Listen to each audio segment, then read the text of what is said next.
क्या आपकी उम्र 30 या 30 से ज़्यादा है? और आप सोच रहे हैं कि आप हिमालय पे ट्रैक पे कैसे जाएंगे? आपको जाना तो है, पर आपको पता नहीं है कि जाने के लिए हमें क्या करना चाहिए। तो चिंता मत कीजिए। आज हम इस वीडियो में ये बात करने वाले हैं कि आप पहली बार ट्रैकिंग कैसे करेंगे, और अगर आप 30 के भी हैं तो भी कोई फ़र्क नहीं पड़ता, आप ट्रैक पे जा सकते हैं, वो भी हिमालय पे। तो देखते रहिए। मैं हूँ अमित मैं हूँ आनंदिता। और आप देख रहे हैं। Travel like we do. तो चलिए शुरू करते हैं। दोस्तों, हमने भी हमारा पहला ट्रैक सक्सेसफुली किया था जब हम 30 पार कर चुके थे। हमें एक्सरसाइजिंग का तो कोई अनुभव नहीं था। हम ऑफिस गोइंग कपल्स थे। ऑफिस से घर से ऑफिस जाना ही हमारी दिनचर्या थी।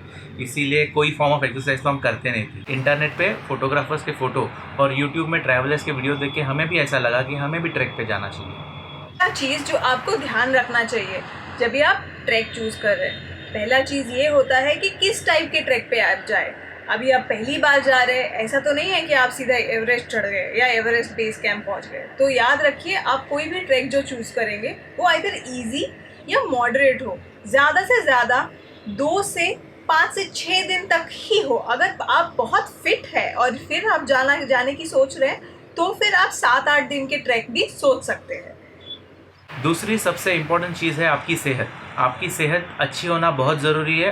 अगर आपको कोई भी ट्रैक पार करनी हो, चाहे वो इजी हो, मॉडरेट हो या डिफ़िकल्ट लेवल की हो, इसके लिए आपको क्या करना चाहिए? इसके लिए आपको हर रोज़ कम से कम 45 मिनट्स तक वॉक करना चाहिए और आपको 45 मिनट्स में कम से कम 4 से 5 किलोमीटर ईजिली कवर करना चाहिए। और मुंबई जैसे शहरों में जहाँ ग्राउंड्स की बहुत कमी है, तो आपके ट्रेडमिल पे भी ये डिस्टेंस कवर कर सकते हैं। जबकि ट्रेडमिल बहुत ही इजी गोइंग है, आप एसी में रहते हो, आराम से कवर कर सकते हो, तो इससे ज़्यादा थोड़ा कवर कीजिए, आपके लिए अच्छा होगा। अभी आते हैं तीसरे पॉइंट पे। आप जाएंगे ट्रैक पे, खुद ही सब बस्ता उठा के चल दिए, ऐसा तो नहीं होना चाहिए ना।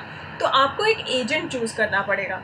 ये एजेंट जो काफ़ी पॉपुलर इंडिया में है, एक है यूथ हॉस्टल और एक है इंडिया हाइक। सो इन दोनों में से आप कोई भी एक चूज कर सकते हैं। ये लोग ऑलमोस्ट, यूथ हॉस्टल 50 से 60 जन को लेके जाती है एक ग्रुप में। इंडिया हाइक्स 25 से 30 लोगों को साथ में लेके जाते हैं एक बैच में। इनके वेबसाइट में आपको मिल जाएगा इनकी डिटेल्स और इनके ट्रैक ड्यूरेशंस। हमारा पहला ट्रैक इंडिया हाइक से गए हैं।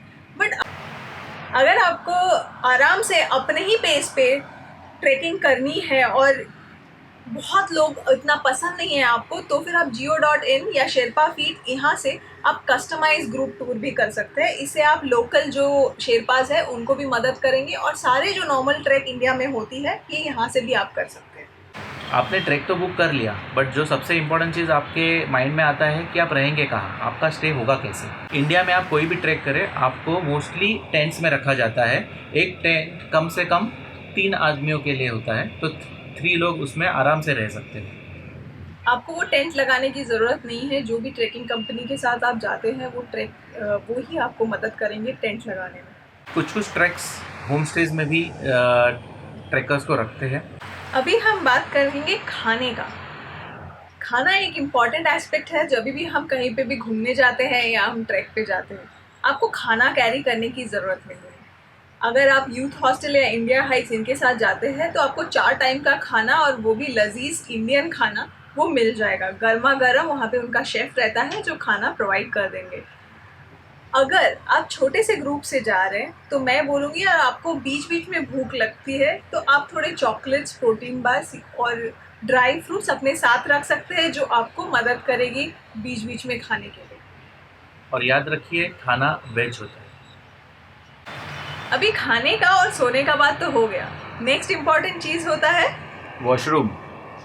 हमेशा आप कहीं भी जाए, होटलों में या ट्रैकिंग पे, आपको सबसे इम्पोर्टेंट चीज़ होती है कि वहाँ का वॉशरूम कैसे है।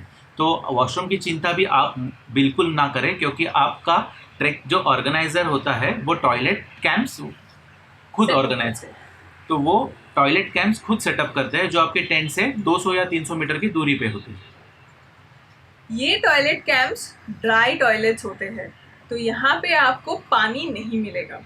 तो ये आपको एक थोड़ी तकलीफ देह हो सकती है, स्पेशली अगर आप इंडियन हैं। तो आपको टिश्यूज़ यूज़ करने पड़ सकते हैं। अगर आपको उसके बिना बिल्कुल नहीं हो रहा है तो आप डिस्पोजेबल वेट टिश्यूज़ यूज़ कर सकते हैं, बट मैं बोलूँगी कि उसको वहाँ पे थ्रो मत कीजिए, वो एनवायरनमेंट के लिए काफ़ी हानिकारक है। तो आप वो जो भी है एक सील पाउच में उसको पैक करके लेके आइए। नेक्स्ट चीज़ मैं बोलूँगी, कोई भी औरत जो ट्रैकिंग पे जा रही है और उसके मेंसेस आ गए हो तो वो मेंस्ट्रुअल कप और टैम्पॉन्स यूज़ कर सकते हैं। अगर आपको पैड चाहिए तो आप पैड भी इस्तेमाल कर सकते हैं, बट कोई भी ये चीज़ आप वहाँ पे डिस्पोज नहीं कर सकते। ट्रस्ट कीजिए, जब मैं गई थी तो मुझे भी डर लग रहा था कि ये लेके मैं करूँगी, क्योंकि मुझे भी पीरियड्स थे उस टाइम पे। तो आपको एक जिपलॉक पाउच लेनी है और उनको अच्छे से टॉयलेट टिश्यू पेपर में लैप करके उसी के अंदर सील करना है। ना स्मेल आता है ना कुछ। आप जब वापस सिटीज़ में आ जाते हैं तो आप उसको डिस्पोज कर सकते हैं। याद रखिए, माउंटेन्स ये देश के सरोवर है और आपको इनको मेंटेन करना चाहिए। इसीलिए कहीं भी कोई भी आप चीज़ ले जाए, या तो वो चॉकलेट के रैपर्स हो या बिस्किट के रैपर्स या आपके पैड्स, कुछ भी वहाँ ना थ्रो करें, क्योंकि वहाँ पे गार्बेज कलेक्ट करने का कोई सुविधा है नहीं। नेक्स्ट चीज़ है लगेज, जो आपके माइंड में बहुत सारे क्वेश्चंस क्रिएट करेगा। तो क्या आप लगेज आपका खुद उठाओगे? नहीं, अगर चाहिए, अगर आपको करना है जैसे यूरोप में होता है, आप अपना लगेज खुद उठा सकते हैं, कोई आपको रोकेगा नहीं। बट अगर आप किसी भी ट्रैक पे जा रहे हैं, इंडिया या नेपाल में आपको पोर्टर्स मिल जाते हैं, तो आप पहले से ही अपना लगेज उनको दे सकते हैं काफ़ी नॉमिनल प्राइस में। तो आपको अपना लगेज कैरी करने की ज़रूरत नहीं है। ये हमारा पहला ट्रैक था, तो हमने भी हमारा लगेज डिस्पोज कर दिया था, जो एक पोर्टर लेके गए थे। वो नॉर्मली म्यूल पे लेके पहाड़ पे अपने बेस कैंप पे लेके चले जाते हैं। और डिपेंड करता है आप कितने फिट हो। आपको आपके सेहत के बारे में सबसे ज़्यादा पता है, आपने कितना वर्कआउट किया है ये आपको सबसे अच्छा पता है। तो आप इसका डिसीजन खुद ले सकते हैं कि आपको लगेज खुद कैरी करना है या पोर्टर के थ्रू कैरी करना है। अभी बात करते हैं क्या पैक करना चाहिए लगेज में। आपको जो पैक करना है, अगर डिटेल वीडियो चाहिए तो आप कमेंट में लिख सकते हैं, तो मैं उसके लिए अलग से डिटेल वीडियो बना दूँगी। बट फिलहाल के लिए आपको एक पफर जैकेट, एक फ्लीस जैकेट और 2 से 3 टी शर्ट्स, अंडरवेयर्स और 2 पैंट्स मैक्सिमम लेके जानी है, और एक रेनकोट हो सके तो ये, और हाई एंकल बूट्स लेके जानी है। इतना ही बस है। हम भी ओवर पैकिंग करके गए थे, मानिए एक पूरा बैग में जो सामान था वो वैसे का वैसा ही रहा, हमने इस्तेमाल नहीं किए। तो पैकिंग कम कीजिए कपड़ों के। ट्रैकिंग के टाइम टेम्परेचर बहुत ही लो रहता है और पसीने का तो सवाल ही नहीं उठता। तो आपको कम से कम कपड़े लगेंगे जो आपको सिर्फ ठंड से बचा पाए। लगेज तो हो गया, अब सबसे ज़्यादा इंपॉर्टेंट चीज़ पे बात करते हैं, जो है AMS, और उससे डील करने के लिए आपको कौन कौन से मेडिसिन आपके साथ कैरी करने चाहिए। तो अनिंदिता, ये AMS होता क्या है? AMS होता है एक्यूट माउंटेन सिंड्रोम।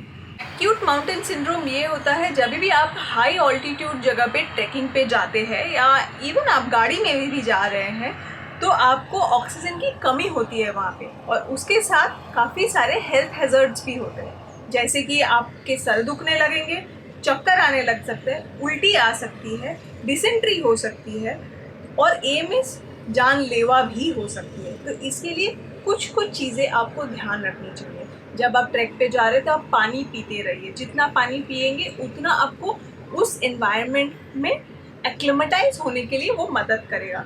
अगर आप चाहिए, जो हम लोग नॉर्मली कभी भी हाई ऑल्टीट्यूड पे जाते हैं तो डायमॉक्स नाम की एक मेडिसिन आती है। तो अगर आप दिल्ली से रवाना होते हैं तो वहीं से एक मेडिसिन के 2 टुकड़े करके 2 जन आधा आधा ले लीजिए, और वो तब तक लेते रहिए जब तक आप वापस दिल्ली में वापस ना आए। तो ये मेडिसिन क्या करती है कि आपको एक्लिमेटाइज करने के लिए मदद करती है।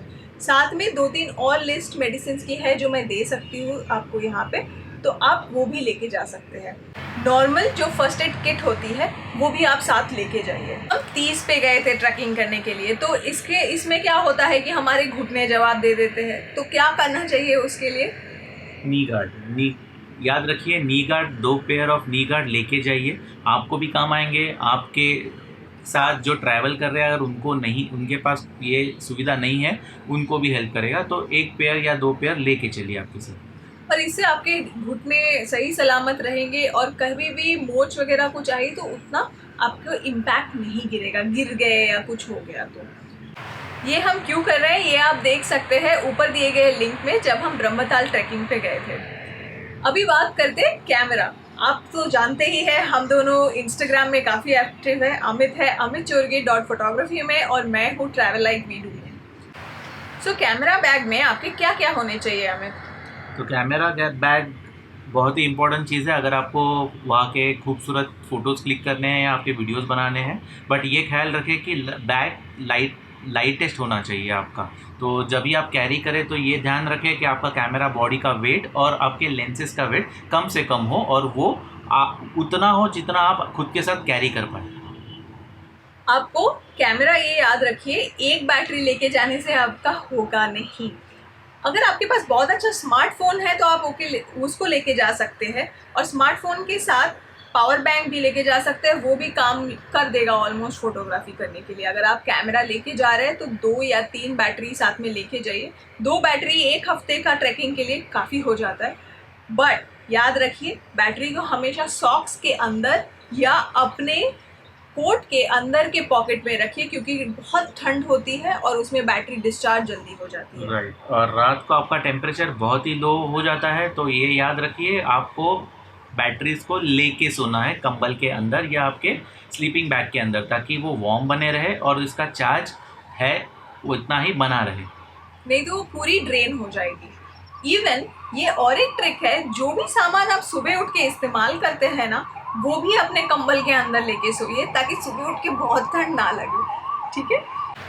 और एक बात, अगर आप हिमालय में जा रहे हैं वहाँ पे क्लियर स्काई होता है और वहाँ पे तारे भी बहुत दिखते हैं, तो वो फोटोग्राफी करने के लिए आपको क्या चाहिए रहेगा? ट्राइपॉड। आपको चाहिए रहेगा एक अच्छा सा ट्राइपॉड जो कि लाइट वेट हो और आपको उसको भी आपके साथ इजीली कैरी कर पाए। आप गोरिल्ला पॉड भी इस्तेमाल कर सकते हैं जो काफ़ी लाइट होता है, और वो भी लेके जा सकते हैं। अगर आपके पास वो कौन सा ट्राइपॉड आता है हमें हल्का वाला, एल्यूमिनियम और कार्बन फाइबर, राइट, ऐसे कुछ महंगे ट्राइपॉड्स भी अगर आपके पास है तो आप वो लेके जा सकते हैं। हम गोरिल्ला पॉड लेके गए थे। ट्रैक पे याद रखिए आपको खाना तो मिल जाता है, बट खाना खाने के लिए आपको एक टिफ़िन बॉक्स, फॉर्क, स्पून और एक कप लेके जाना ना भूलिए, क्योंकि सूप या फिर गर्म पानी पीने के लिए आपको कप की ज़रूरत पड़ सकती है।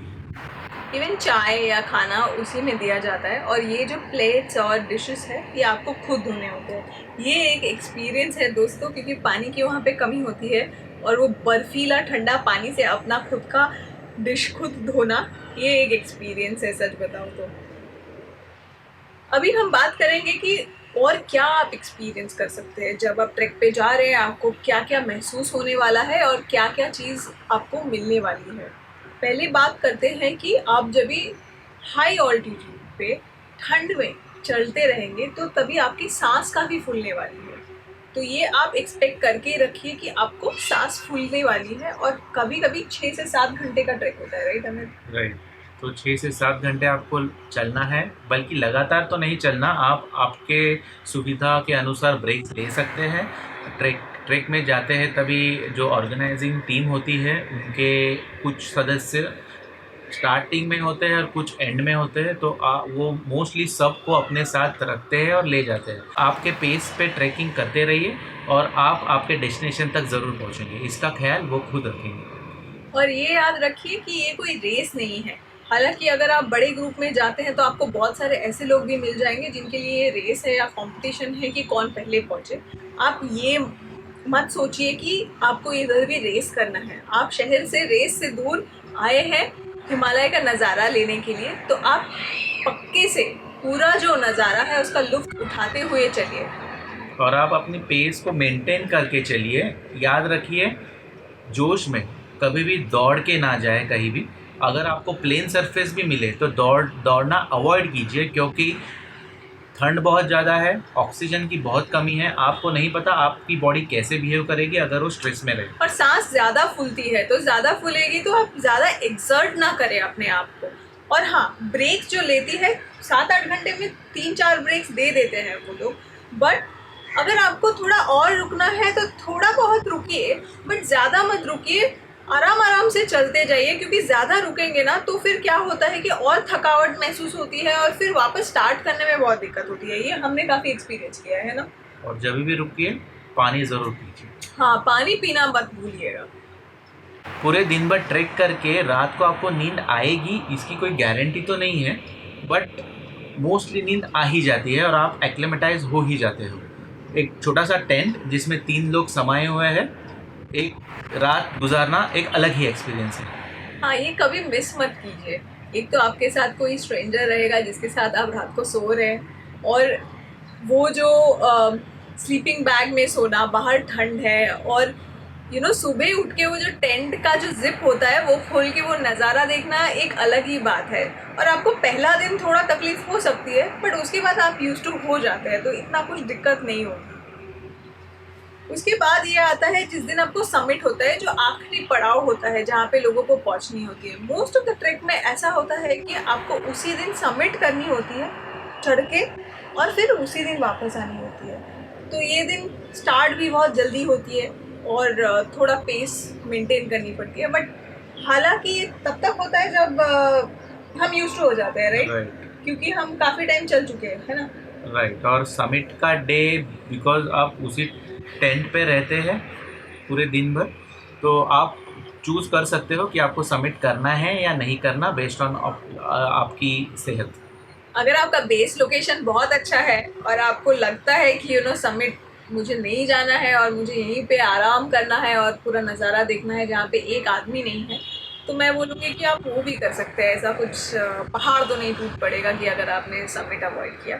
बट समिट का एक्सपीरियंस कैसा था अमित? समिट का एक्सपीरियंस बहुत ही अमेजिंग होता है, जब बल्कि उस दिन आपको ज़्यादा चढ़ना पड़ता है और उसी दिन उतरना भी पड़ता है, बट समिट का नज़ारा is not comparable to any of the days that you are doing your trips. And it kind of feels like आपने कुछ अचीव कर लिया है ना, अकम्प्लिशमेंट जैसा फील आता है। आप एक टीम के साथ जाते हो और टीम के साथ एक समिट पे जब भी आप वो एक फ़ोटोग्राफ खींचते हो आपके सक्सेसफुल समिट का, वो मोमेंट आपको ज़िंदगी भर याद है। तो ये रहा हमारा गाइड जो आपको शायद मदद करे आपकी पहली ट्रैक प्लान करने के लिए। भले ही आप 30 के ना हो, शायद ये आपको हेल्पफुल रहे, और अगर आप 30 के हैं और हम दोनों को देख के थोड़ा उत्साहित होकर आप भी ट्रैक करें तो कमेंट में ज़रूर लिखिएगा, और हमारा चैनल को सब्सक्राइब करना बिल्कुल ना भूलें।